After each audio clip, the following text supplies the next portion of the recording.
was an effective piece that maintained a very sort of surreal and moody feel throughout the setup. I thought it had a great approach to cinematography. There was a great sense of pacing and discipline and patience with the camera that I thought worked well in creating a consistent sense of mood. And I thought it used the environment of both the woods and the house to really create a very felt like a tactile and natural aesthetic that I thought matched some of the other themes of the piece, especially given a lot of the imagery late stage with our central subject and flower set dress sort of a costume setup, but it felt like a lot of sort of classic supernatural, indoor spiritual, indigenous type of concept, and I thought the piece carried it well with the other nature based themes at the center of the narrative. So I thought it was well done and had a very consistent approach to its sense of style. There's no dialogue, but we are able to learn that he's very nervous and very frightened. He's spending lots of time outside, avoiding the inside of the house, and when he is inside, he's kind of on edge, dunking himself in the bathtub. There's lots of very artistic B-roll shots to increase the suspense and kind of slow down the actual plot, which were very beautiful cinematography, as well as kind of providing that extra suspense. Um, and although we don't really understand what is truly happening, um, it seems that his fear might be an allegory for something else. Isolated, we are in a cabin of the woods. This person's sort of a loner, kind of keeping to himself, and can clearly survive on his own out in the wild, as we see him filleting fish and essentially hopping between these heirlooms, so to speak, of family portraits within his home. And we see that it's kind of nitty gritty, and we see sort of the torturous pain, like something's not right here.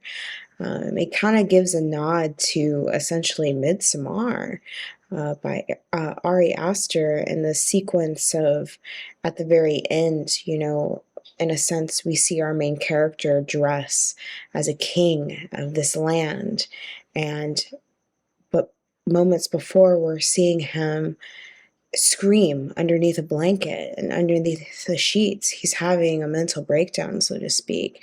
But then there's this duality of this image of him, leading the land of the lay, and he is dressed up, wearing a crown, and walking out the door as if he wasn't crippling in fear just moments before.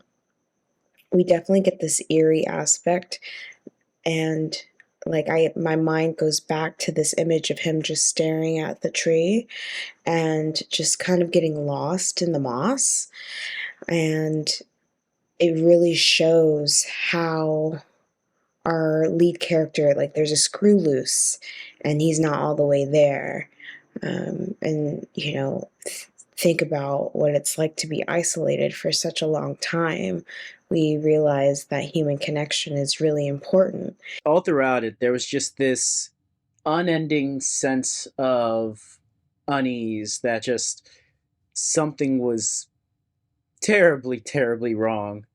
The film also had a very abstract element to it, where there was this, it was shrouded in ambiguity, which very much, it left you asking questions. So like the entire time I was just glued to the screen, because I was just trying to wrap my head around what was going on, trying to piece together all of the context that was sprinkled throughout the film. All in all, it was very intense. I loved that there was no dialogue and it was all sound.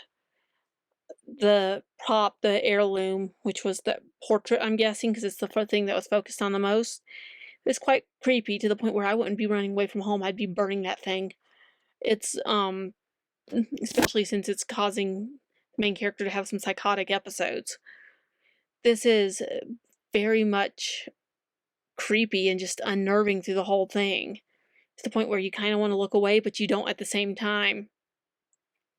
It was really well done, and the creep level was really up high. It was just a little unnerving is the best word. It was really well done.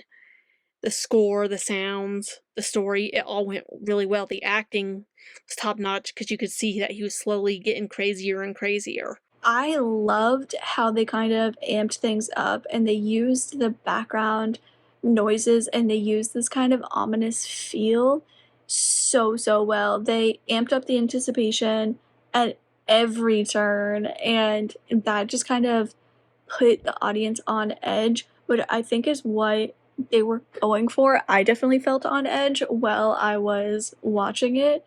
Um, Not knowing kind of what was going to happen next, not knowing kind of where he was spiraling to, because it definitely felt like he was working himself into some sort of spiral, into some sort of something, some sort of frenzy, which again, I think they portrayed really well, because as an audience, like as you know, watching it, I felt those things. I felt the anxiety. I felt the kind of nervous edge almost of like what on earth is going to happen next, what is he doing, because he'll have these moments of like seemingly normality with like chopping wood and you know even gutting the fish, and then he'll have these other moments where he's just like staring at a tree or just touching the moss, and there's just like I really did enjoy how they kind of amped everything up, and like I said, how they kind of built the frenzy and really worked you into it.